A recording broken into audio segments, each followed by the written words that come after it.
So if you've ever done a reference check, you've wondered, is there even a point to this? I mean, have you ever actually decided not to hire someone on the basis of a reference? That hasn't happened to me, but maybe we've been doing it wrong. So keep listening to learn about this topic and all kinds of things related to HR. You can also find me on YouTube. So today my guest is James Lord. James is a reference check expert by virtue of having been in the talent industry for quite a long time, and more specifically, having worked for reference check companies for a while. Currently, he's with Ref App, and if my pre-conversation's any judge, you will be impressed by what you learn from him. Hi, James. How are you? Great. I'm great. That was a wonderful intro. I need to get that so I can say that myself. You said that. I did like that. I feel you. I mean, it's a lot easier to say nice things about your guests often than about yourself. However, I'm being honest. Even our short pre-convo, I learned a lot from that. And we're going to talk about reference checks today. And let's just dive in. I've had people on the show already a number of times who say reference checks are pointless. So prove us wrong. What's your perspective? Yeah, I mean, if I could have $1 for every time I've heard someone tell, honestly, reference checks aren't worth the paper they're written on. I think, look, to kind of start that off, I would kind of ask the question, well, why do you think that? Right. And I think the reason that we get to having an opinion of something is usually our own lived experience. So, i.e., I'm a HR director, and hypothetically, obviously I'm not, but I'm a HR director, and I have had lots of experience in the past of requesting references, and by and large, I have to spend a lot of effort to get not a lot back, and it yields nothing other than oftentimes this validates my gut decision that I knew anyway. So, for the most part, references have kind of fallen into this category of just confirming decisions that were already made, as opposed to having them as a critical part of the process. And I would always argue before the final interview, whether that's in person or on screen, before the final interview, because that can give you that third party perspective. When we're looking at a resume or an interview, it's really kind of like what I see as the highlight reel of the candidate. They're all obviously only going to say the good things about them and why you should hire this individual. But that's why references are so valuable, because you've got this opportunity to tap into the people who know those individuals really well, who have sat in the same environment with them for the past 1, 2, 3, 4, 5, 10 or more years. So I think, you need to start with, okay, well, how are you doing references today? How have you made that opinion? But then typically when we ask for references, we're doing them to tick a box, and we put all of the control in the hands of the candidate. So we just kind of say, hey, just give me 2, 3, 4 references. Well, the candidate is obviously always going to choose the path of least resistance, right? They're always going to choose the people who are going to give them the most favorable reference. So I think that's on us as the hiring organization, or the vendor, if you were working with a vendor to automate this process or to outsource this process for you, to put some rigor and almost like some guardrails in place. Like, hey, what's appropriate as a reference and what's not? Where to start? Well, I so resonated with that whole idea that we're using reference checks to confirm our decisions. And you're saying we should do reference checks before the interview. Correct. How many candidates are we going to reference check then? Well, I guess the shortlist, or the final 2 or 3 candidates that you're considering. Why? I guess, it's a two-way street, right? So the candidate can also kind of, it's their opportunity to kind of also be referencing us, or, to be looking at us. We've got websites like Glassdoor now, where, of course, the candidate can see stories from former employees, and they can learn a lot. We don't have that perspective. We're going in blind. We're just trusting what we're seeing on a piece of paper that nowadays as well is being written by ChatGPT. Like, the best resumes is being fired out in minutes. And then beyond that, the candidate's obviously always going to show up and put their favorite jacket on, This isn't my favorite jacket, by the way, but it's one of, but they're going to put their favorite jacket on in the interview. So, what we really want to see is the warps and all, right? We want to see everything. We want to Mm, see sides. I kind of, this is a weird analogy, but I kind of think about like people as like the different facets of the person, right? Almost like the same as, the facets of a diamond, right? You've got different edges. So you're only seeing one edge when you're seeing the resume, and then maybe kind of the same edge, but but the opposite, maybe when you're seeing the interview. And that's where references can kind of give you that full perspective, that holistic experience of that individual. mhm. Okay. I'm gonna stick to what I was planning to ask because I'm gonna get to some of the things you've sort of hinted at and obvious questions I should be asking. But were those of us, well, not us, not really me. I actually kind of like reference checks. I learn a lot out of them. However, have never changed a hiring decision from them. But for those people who are saying it's a waste of time, how could they be using that time more strategically? Yeah, they could. Absolutely. References manually, making telephone calls or sending PDFs via email is a waste of time. I agree. They should be Okay. a platform that can automate that and take that heavy lift away from them of the back and forth, or they should be setting up times, have a tool, have a scheduling tool if they really wish that they want to speak to this individual and judge the tone of voice. And I've got lots of opinions on that. Look, tone of voice is one of those things that if you phoned me 9 times out of 10, you're going to phone me and I'm busy. So I'm going to field your call. If I do pick it up, I might be rushing to get the train or pick the kid, Mm, or I might just be in traffic. Like I'm talking to you on my AirPods or whatever, or through my speaker on my phone in my car, but I'm stressed at the traffic. And that tone of voice, if that person is stressed or rushed or busy, that can be seen as a negative reflection upon the individual whom they're talking about, which is not really fair or accurate. mhm, The reality is, in the attention deprived society that we all live in now, you can't get people on the phone anymore. Can't get people to give you that kind of deep dive that you really want. So you need to make it mhm, quick, easy, simple and safe for that individual to give you feedback so that you can either confirm a hiring decision mhm. or rescind a job offer based on a reference check, which I have seen so many times in my career. Huh, you've seen it. I have not. Okay, so you briefly touched on technology, and I'm really off track, but uh, like if you're sending some sort of survey reference check kind of thing, and I actually have never used a technology platform for a reference check, so you're going to school me here. But if you use some sort of survey thing, how do you ask probing questions? Yeah, good question. So I think it really comes down to the don't you really got to be mindful about what you're pushing out, right? So you can have this beautiful piece of automation and ease of use and, no apps or accounts or passwords or anything like that. You can make it really beautiful. But if there's not a real intelligence, evidence-based set of questions behind that template or behind that form questionnaire, well, then you're not really going to learn anything, right? Sure, It it is looks a waste. It's a waste of time. right. It's a waste of time. So, don't eliminate if you can and then automate if you must kind of thing, right? We always have to think about that. And actually, that's why it's really important that we think about what roles, i.e., either customer facing roles or trust based roles where someone's got access to cash or accounts, financial information, personal, information, or anything sensitive, of course.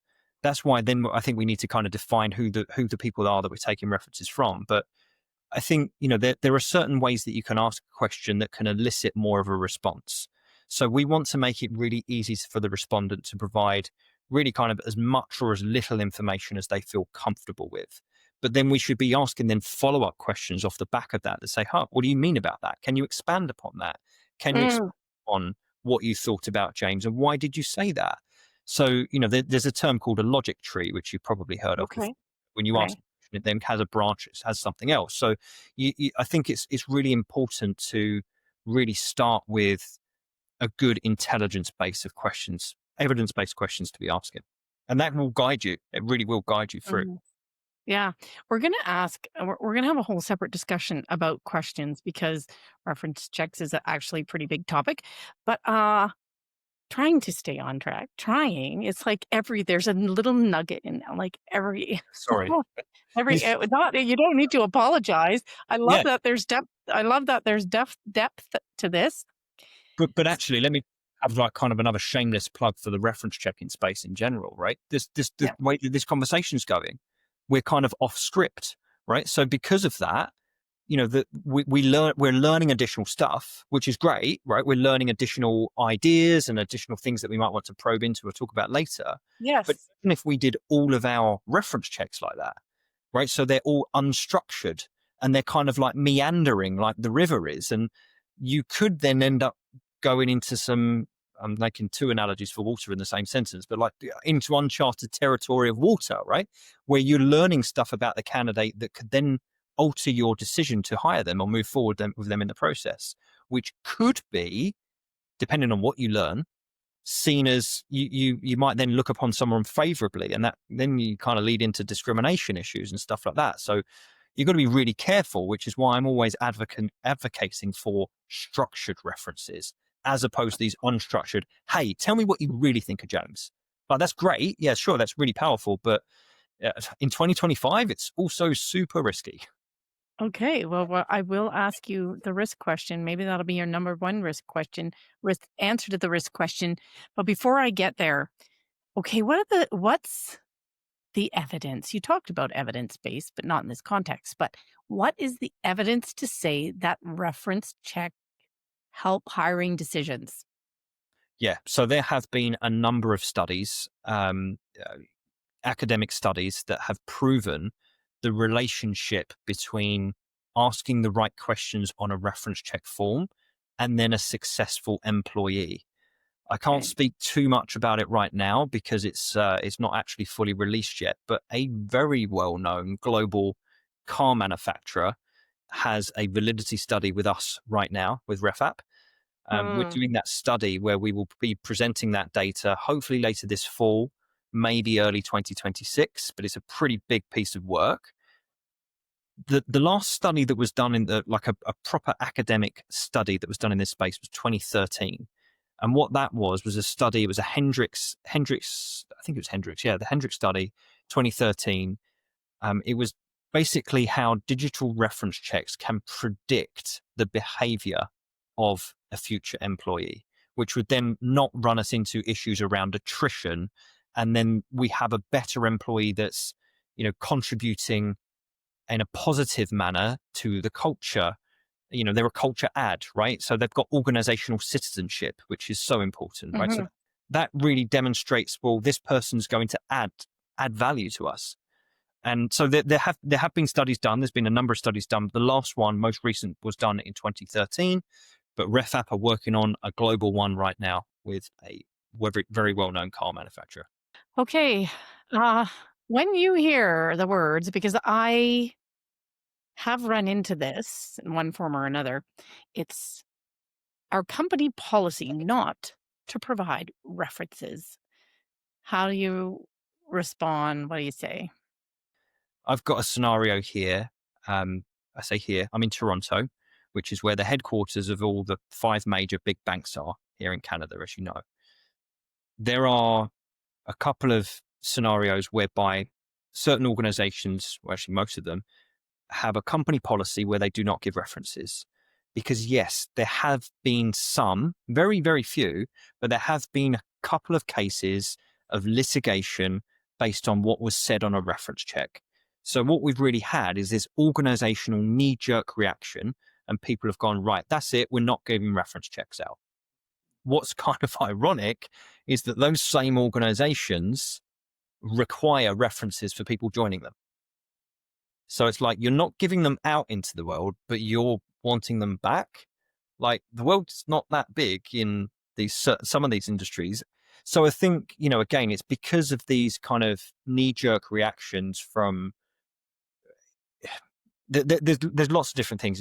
But the reason that we've got there is because of the validity, because people don't believe in them. Because, yeah, sure, candidates have been adding their friend or their neighbor from down the street, and the references are worth nothing.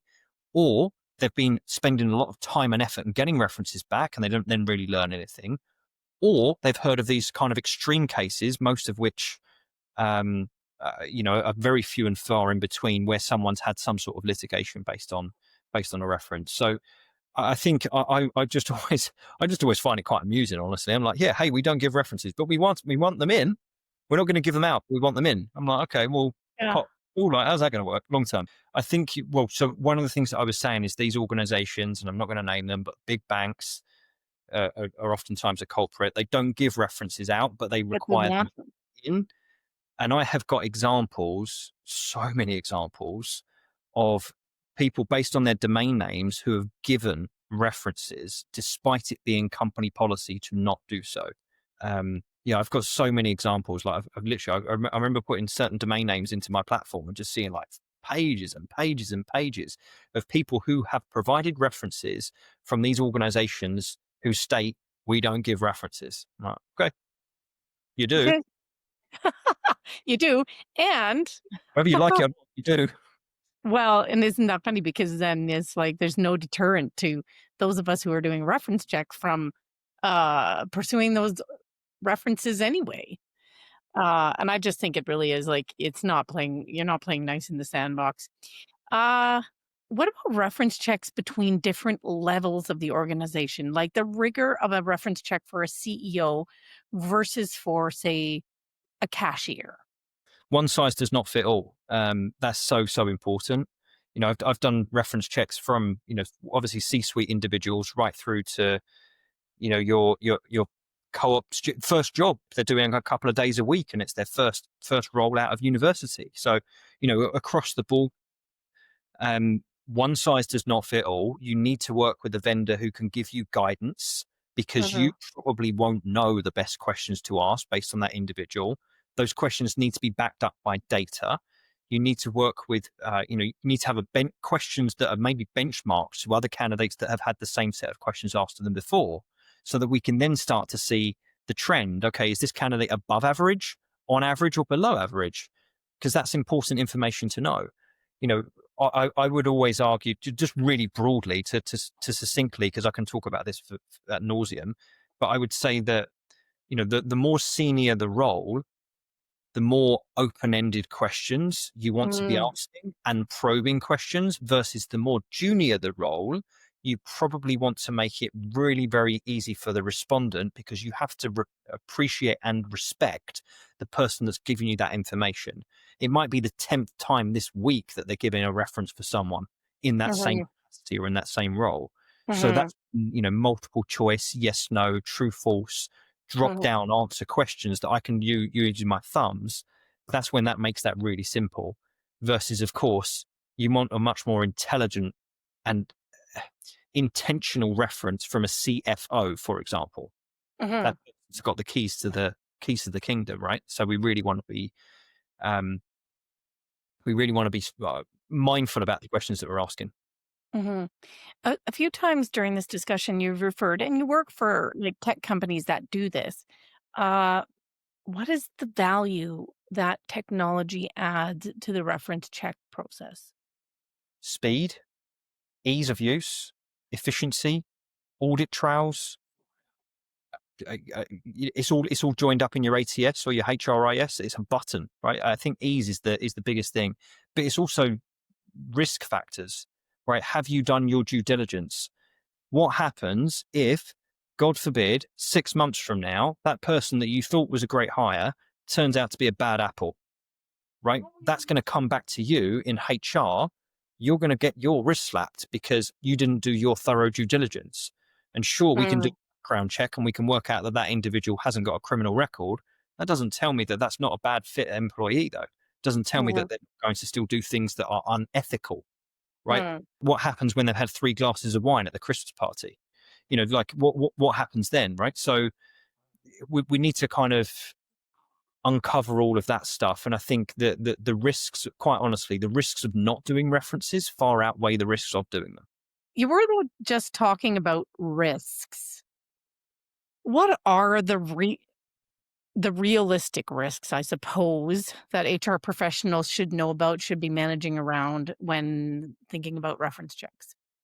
Well, make sure you're not asking anything you shouldn't be asking, first of all. Protected grounds. Yep.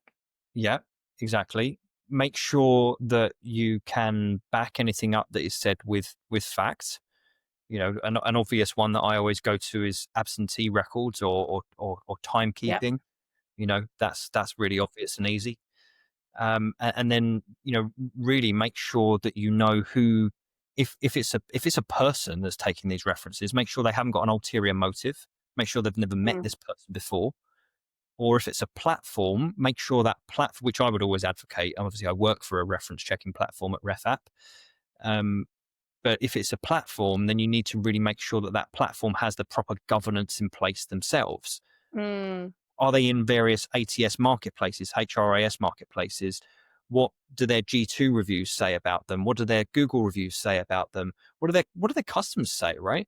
And can you interview those customers? Can you ask those customers for a reference on the reference company? You should be Right. able to do that Yeah. because this is important information. Is that hiring is obviously the front door to culture. We all know that. That's quite a super cliche, but reference checks are a SWOT analysis of a candidate. They're their strengths, weaknesses, opportunities, and threats. And let's just talk about that last letter of that for a bit there. When someone walks in the door, you don't know who they are. You don't know what their motives are, or what their connections are. So if we do not show that we've done the checks that we think at the time, we've got as much information as we possibly can to make a decision based on the data that we've got, we feel good about it. And we say that if we haven't got a third party, we've just got their point of view, we can't. Mm-hmm. Mm-hmm. Okay. I'm going to leave it there. Uh, where could someone learn more about doing good reference checks, you or about RefApp? Yeah, good question. And thank you for asking it. So you can find me on LinkedIn. So Mm-hmm. James Ward on LinkedIn. Mm-hmm. You can find more information about RefApp on RefApp, refapp.com. Or you could email me if you wish at james@refapp. But Mm-hmm. there's lots of information that's available on there. We give guidances in terms of, we've got so many studies and blogs in terms of what you should say, what you shouldn't say. Mm-hmm. What I always advise to people is like, hey, just send me what questions you're asking today, Mm-hmm. and I'll happily look at your questions and see if there's any areas for improvement that I see. I've seen more Mm-hmm. reference check. I don't even have insomnia, but I've read so many. Well, thanks, James. That was just so informative about something that doesn't get nearly enough attention, I think. I'm thinking about that statement you made that failure to conduct references is higher risk than actually conducting references. So I'm going to think on that. At this point, we've reached the end of the episode, though. Thanks for listening out there. We'll catch you next time when I talk with another amazing guest.